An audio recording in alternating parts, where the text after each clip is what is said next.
If A, B, C are in AP, then prove that A square into में B plus C, B square into में C plus A, C square into में A plus B are also in AP.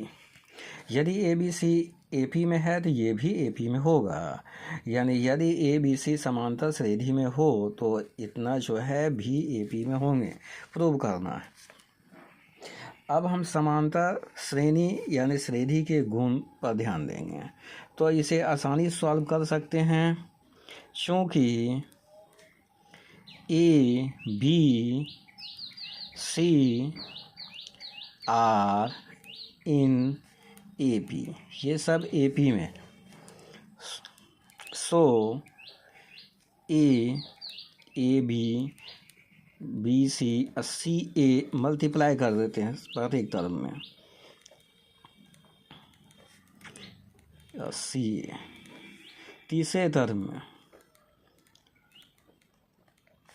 C A will in AP, ये भी AP में होंगे, क्योंकि हम जानते हैं AP यानी समांतर श्रेणी के प्रत्येक पदों में बराबर संख्या को जोड़ने से, घटाने से या गुना करने से, भाग करने से जो श्रेणी प्राप्त होती है वह भी AP में ही होती है या AP का गुण है। और दूसरा नंबर, दो AP के संगत पदों को जोड़ने पर भी जो श्रेणी प्राप्त होती है वो भी AP में ही होती है। इस गुण का उपयोग करके बराबर बराबर पदों से हम गुना करते हैं सब में, और फिर घटाते भी बराबर बराबर पद हैं। ABC plus CA minus ABC first term में, दूसरे में भी AB plus BC plus CA, इसमें भी माइनस ABC, और तीसरा टर्म जो है उसमें भी minus ABC will in AP, ये भी AP में होंगे। अब जो है इसे हम ओपन कर दें हैं, A से A स्क्वायर B, A से ABC, A से CA स्क्वायर माइनस ABC।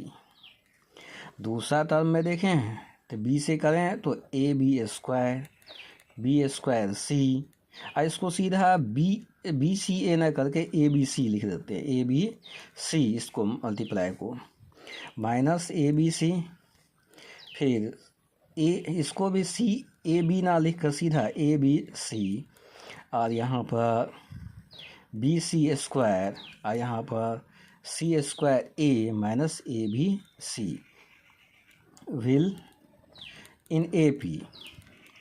और ABC कट गया, ABC इसका भी इसका भी। अब जो है इसमें कॉमन लेते हैं A स्क्वायर, तो बचता है B प्लस C। इस टर्म में हम B स्क्वायर कॉमन लेते हैं तो बच जाता है A प्लस C। इस टर्म में लेते हैं हम C स्क्वायर, इस टर्म में तो बच जाता है B plus A will in AP। अब सीधा करके लिखें तो हैंस,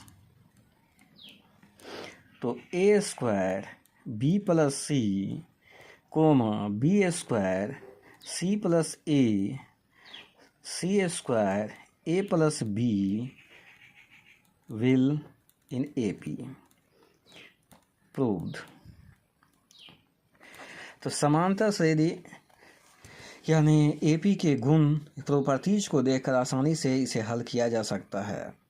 प्रॉपर्टीज को ध्यान दें, समांतर श्रेणी के प्रत्येक पदों में किसी संख्या से गुना करने पर और किसी संख्या से यानी भाग करने पर या घटाने पर या जोड़ने पर जो श्रेणी प्राप्त होता है वह भी AP में होता है। और दूसरा नंबर, यदि दो AP संगत पदों को जोड़ते हैं तो जो श्रेणी प्राप्त होता है वो भी AP में होता है।